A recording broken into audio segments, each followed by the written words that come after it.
চুরের উপর বাটপারি, এই কথাটার আসল মানে যদি কেউ বুঝে থাকে তবে সেটা হলো ওবায়দুল কাদের। আর যদি বাটপারিরও বস কেউ হন তবে সেটা ফ্যাসিস্ট হাসিনা। নির্বাচনের নামে কোটি কোটি টাকার মনোনয়ন বাণিজ্য, ক্ষমতা হারানোর পরও টেলিগ্রাম গ্রুপে চলছে হাসিনা কাদেরের কোটি টাকার কথাবার্তা বাণিজ্য। এ যেন হারিয়ে যাওয়া ক্ষমতার ছায়ায় বসে হতাশা আর ষড়যন্ত্রের জমজমাট ব্যবসা। বিগত ১৬ বছর ধরে বাংলাদেশে যখনই জাতীয় নির্বাচন আসে তখনই এক ভয়াবহ মনোনয়ন বাণিজ্যের জাল বিছিয়ে দেন একজনই, নিষিদ্ধ আওয়ামী লীগের সাধারণ সম্পাদক ওবায়দুল কাদের। জাতীয় নির্বাচন তো বটেই, ইউনিয়ন পরিষদ, উপজেলা, জেলা পরিষদ, সিটি কর্পোরেশন সবখানে মনোনয়ন বিক্রি ছিল তার একমাত্র ব্যবসা। এই ব্যবসায় হাজার হাজার কোটি টাকা কামিয়েছেন তিনি।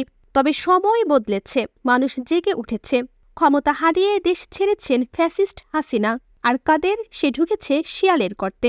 কিন্তু দুর্নীতি থেমে নেই।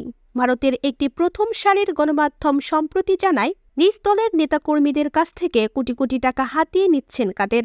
অজুহাত ফ্যাসিস্ট হাসিনার সাথে ভার্চুয়ালি কথা বলিয়ে দেওয়ার সুযোগ। হ্যাঁ, ঠিকই শুনছেন।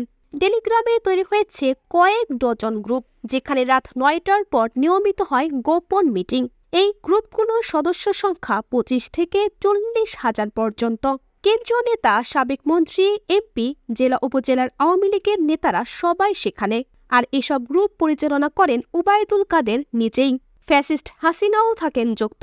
ভার্চুয়াল কলে অংশ নিতে হলে কাদেরের কাছে মোটো অঙ্কের টাকা দিতে হয়। কে কত টাকা দিবে, কে কতক্ষণ কথা বলবে, সব হিসাব করে দেন কাদের নিজে। পুরো বিষয়টা যেন মনোনয়ন বাণিজ্যেরই ভার্চুয়াল সংস্করণ। একজন সাবেক মন্ত্রী ভারতের একটি সংবাদ মাধ্যমকে বিষয়টি নিশ্চিত করেছেন। তিনি বলেন, এই টেলিগ্রাম গ্রুপে প্রতিদিন ষড়যন্ত্র চলে। দেশে কিভাবে বিশৃঙ্খলা সৃষ্টি করা যায়, কিভাবে ফেরানো যায় ক্ষমতা, সেই পরিকল্পনায় সাজানো হয় গোপনে। এমনকি সিদ্ধান্তও নেওয়া হয় কোন এলাকায় কে দাঙ্গা লাগাবে, কোথায় গুজব ছড়ানো হবে, কিভাবে ফের অরাজকতা ফিরিয়ে আনা যাবে। আর এসবের পেছনে সবসময়ই থাকেন ফ্যাসিস্ট হাসিনা ও তাওয়া কাদের। কথা আছে, ঢেকি স্বর্গে গেলেও ধান ভানে। ক্ষমতা হারানোর পরও তাদের চাঁদাবাজি আর ষড়যন্ত্র থেমে নেই।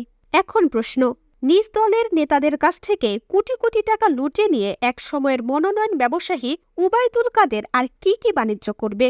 আর যারা এখনও এসব প্রতারকদের পাশে দাঁড়িয়ে থাকে তাদের বিবেক কি আজও ঘুমিয়ে আছে? জাতিকে জাগতে হবে, ষড়যন্ত্রের মুখোশ খুলে ফেলতে হবে। চোরদের হিসাব হবে রাজপথে, আর বাটপারদের বিচারের কাঠগড়ায়।